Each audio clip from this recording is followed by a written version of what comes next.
आज का जो हमारा टॉपिक है वो है जेल इलेक्ट्रोफोरेसिस। ये जो पूरा एक सेंटेंस है जेल इलेक्ट्रोफोरेसिस, ये 3 वर्ड की कॉम्बिनेशन है। इसमें हमें पता होना चाहिए कि ये जो 3 वर्ड्स है इनके मतलब क्या है। जेल किसे कहते हैं, इलेक्ट्रो का क्या मतलब है और फोरेसिस का क्या मतलब है।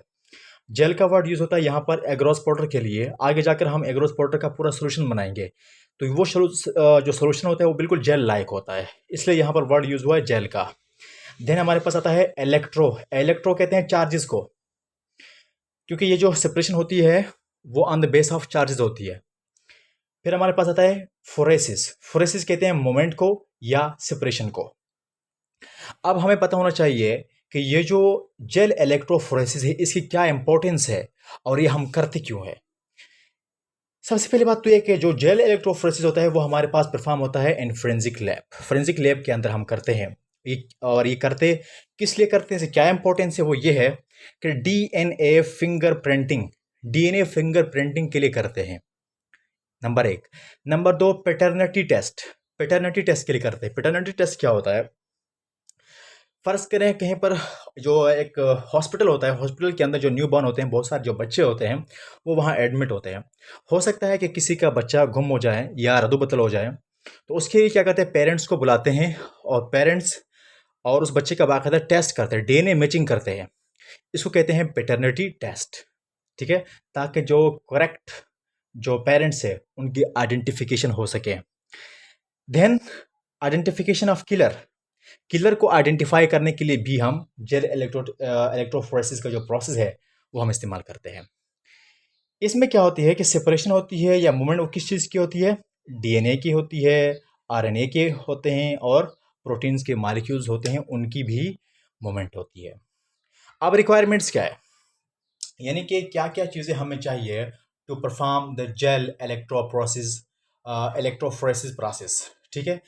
तो जेल इलेक्ट्रोफोरेसिस के प्रोसेस को परफॉर्म करने के लिए हमारे पास जो रिक्वायरमेंट्स है वो सबसे पहले हमारे पास क्या होना चाहिए, डीएनए होना चाहिए। डीएनए होगा, डीएनए के हम क्या करेंगे, पूरा डीएनए जाहिर सी बात है वो मॉलिक्यूल वो तो मुफ्त तो नहीं कर सकते। हमने क्या करना है, डीएनए को लेना है और डीएनए को हमने कन्वर्ट करना है इनटू स्मॉल पार्ट्स, जिसको हम फ्रेगमेंट्स कहते हैं। यानी कि डीएनए को हमने फ्रेगमेंट में कन्वर्ट करना है। किसके थ्रू करना है, by the help of DNA restriction enzyme. ये एक एंजाइम है जो डीएनए को फ्रेगमेंट में कन्वर्ट करवा देती है। फर्ज करें हमारे पास यहाँ पर एक जो है ना डीएनए है, ये मैंने यहाँ लिखा है, ये पूरा फर्ज करें डीएनए है, पूरा एक मुकम्मल तौर पर एक डीएनए है, डीएनए का एक मॉलिक्यूल है। हमने क्या किया, जो डीएनए रिस्ट्रिक्शन एंजाइम है उसके थ्रू हमने इस पूरा डीएनए के मॉलिक्यूल को हमने रिस्ट्रिक्ट करना शुरू कर दिया, हमने तोड़ना शुरू कर दिया। तो फर्ज करें यहाँ से तोड़ दिया तो ये एक फ्रेगमेंट बन गया, यहाँ से तोड़ दिया तो ये दूसरा फ्रेगमेंट, फिर यहाँ से ये तीसरा, फिर ये चौथा, फिर ये पाँचवा, छठा, इस तरह से बहुत सारे फ्रेगमेंट्स बनेंगे। तो डीएनए फ्रेगमेंट हमारे पास आ गए। देन हमने स्टेन करना है, उन डीएनए फ्रेगमेंट को हमने स्टेन करना है, उन डीएनए फ्रेगमेंट को हमने कलर करना है। कलर करने के लिए हम कौन सा कलर यूज़ करते, केमिकल यूज़ करते हैं, उसका नाम है एथिडियम ब्रोमाइड। एथिडियम ब्रोमाइड को यूज़ करते हुए हम डीएनए के जो फ्रेगमेंट्स हैं उनको हम कलर करेंगे, कलर फॉर आइडेंटिफिकेशन करते हैं। देन हमारे पास एक टैंक की रिक्वायरमेंट होती है, वो होना चाहिए। इसके अलावा हमारे पास एग्रोस पाउडर होना चाहिए, क्योंकि एग्रोस पाउडर होगा तो हम उसके फिर क्या बनाएंगे, जेल बनाएंगे। और ये जेल कैसे बनाते हैं मैं आप लोगों को समझाता हूँ। हमारे पास एग्रोस पाउडर जो कि पाउडर की फॉर्म में हमें बाजार से मिलता है, उसको हम एक बफर सोल्यूशन बनाते हैं। उस बफर सोल्यूशन में हम उसको क्या करते हैं, डाल देते हैं। डालने के बाद उस बफर सोल्यूशन के अंदर हम उसको क्या करते हैं, मेल्ट करते हैं फॉर 15 to 20 मिनट्स। मेल्ट करने के बाद वापस फिर हम क्या करते हैं, उसको कूल करते हैं। जब कूल करेंगे तो ऑन द कूलिंग ये जो एग्रोस पाउडर है ये पूरा एक जेल बनेगा। और एग्रोस पाउडर की ये खसूसियत है कि जैसा वो मेल्ट होने के बाद जैसे उसका जेल बनता है तो वो जेल पोरस होता है, यानी इसमें पोर्स होते हैं छोटे छोटे, और उन पोर्स के थ्रू फिर वो डीएनए के फ्रेगमेंट्स क्या होंगे, वो पास होंगे।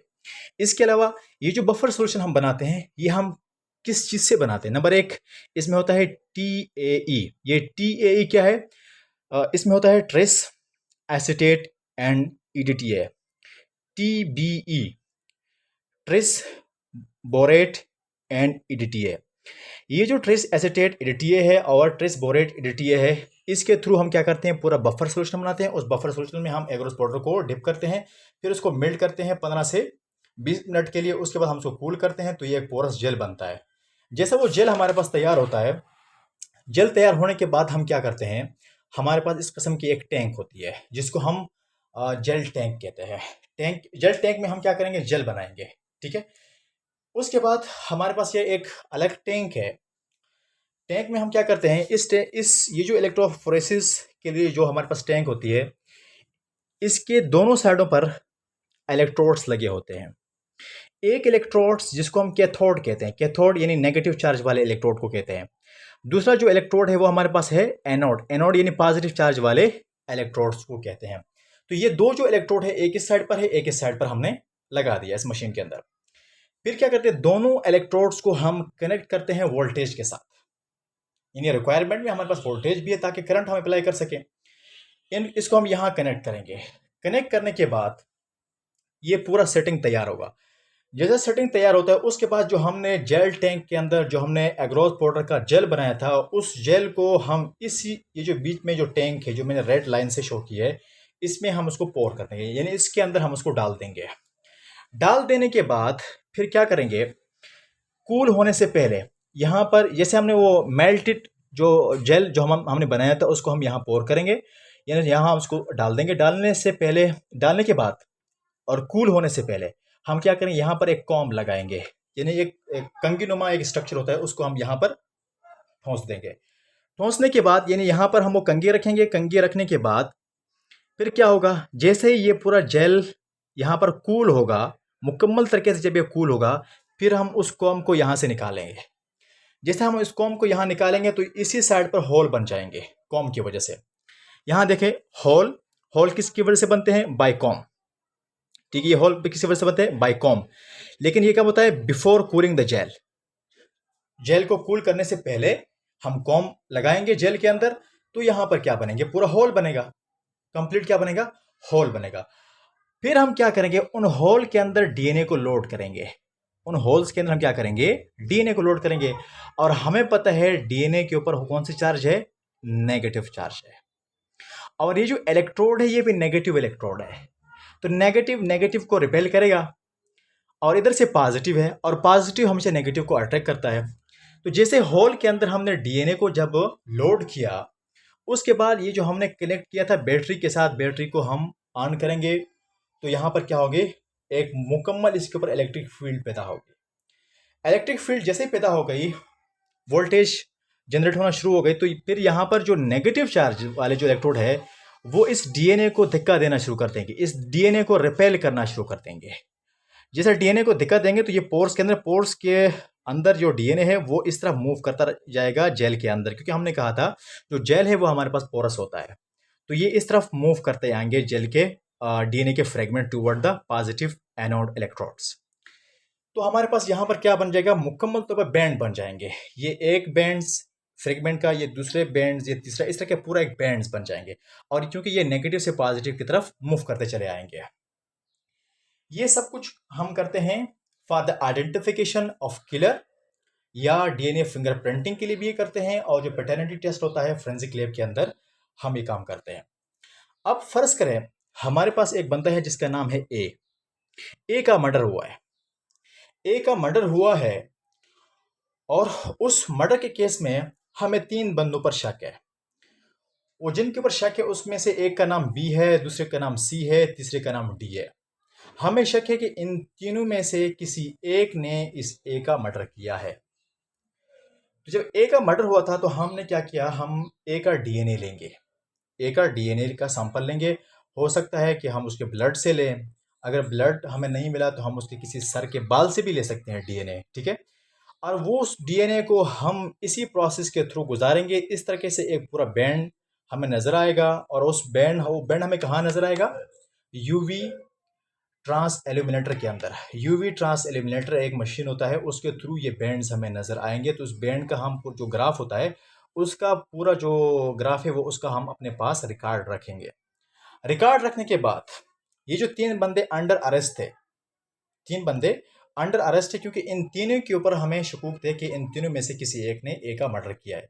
हमने सबसे पहले क्या किया, बी का डीएनए लिया और बी का डीएनए लेके बी को भी इसी प्रोसेस के थ्रू हमने गुजारा। तो हमने देखा बी के जो फ्रेगमेंट्स की जो मूवमेंट है हम फिर मैच करेंगे, जो इसका मर्डर हुआ है उसके फ्रेगमेंट्स के मूवमेंट और इसके फ्रेगमेंट के मूवमेंट आपस में मैच करेंगे, फिर सी का करेंगे, फिर डी का करेंगे। यानी इन तीनों के जो फ्रेगमेंट्स का जो मूवमेंट है जो ग्राफ में आएगा उसको हम ए के साथ मैच करेंगे, जिसका इस ए के इसी पूरा जो है ना जो फ्रेगमेंट्स के मोमेंट के साथ मैच कर जाएगा वो उसका कातिल निकलेगा, और जो नहीं करेगा वो फिर कातिल नहीं है।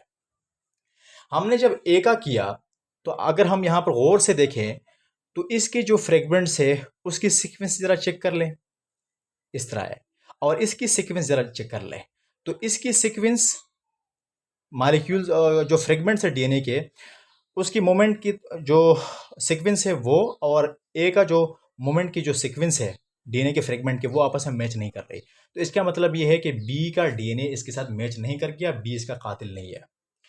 फिर हमने क्या किया, हमने डी का टेस्ट किया। डी का टेस्ट किया और उसका जो हमने क्या किया, उसके जो मॉलिक्यूल्स है, मॉलिक्यूल की जो मूवमेंट है, जो मॉलिक्यूल की मूवमेंट है उस मूवमेंट को हमने ए के साथ मैच किया तो ये ए के साथ मैच नहीं कर रहा था, क्योंकि इसमें वाज़ेह फ़र्क नज़र आया। देखो इसकी बैंड की मूवमेंट और इसकी बैंड की मूवमेंट ज़रा चेक कर ले, मैच नहीं हो रहा है, और इधर बी के साथ भी नहीं हो रहा है। फिर हमने सी का किया। जब हमने सी का इस तरीके से इलेक्ट्रोफोरेसिस के थ्रू जब हमने टेस्ट किया तो हमने देखा इसमें जो डीएनए के मॉलिक्यूल की जो मूवमेंट है, मूवमेंट का जो सीक्वेंस है वो ए के साथ मैच कर रहा है। देखो फिर दूसरा बैंड चेक कर लो, फिर तीसरा बैंड चेक कर ले, ठीक है, ये मैच करे। तो इसका मतलब ये है कि जो ए का कातिल है वो सी है, यानी कि A R killed by suspect C. जो सी के ऊपर जो शकूक व शुबहात थे वो बिल्कुल दुरुस्त निकले, क्योंकि इसका डीएनए और इसका डीएनए आपस में मैच कर गया। डीएनए के मॉलिक्यूल्स, इसके डीएनए के मॉलिक्यूल, डीएनए का जो फ्रेगमेंट्स है और ए का डीएनए का फ्रेगमेंट्स आपस में मैच कर गए, लिहाजा जो ए का कातिल है वो सस्पेक्ट सी है। तो आज का जो हमारा टॉपिक था वो यहाँ तक था। इंशाअल्लाह अज़ीज़ नेक्स्ट वीडियोज़ में हम इसको आगे उसको हम कंटिन्यू रखेंगे। अब तक अगर आप लोग मेरे चैनल पर न्यू है तो मेरे चैनल को सब्सक्राइब करें, लाइक करें और बेल आइकन को प्रेस करें ताकि फर्दर जो लेटेस्ट वीडियोज़ है उनका नोटिफिकेशन आप तक ईजिली पहुँच सके। थैंक यू, अल्लाह हाफ़िज़।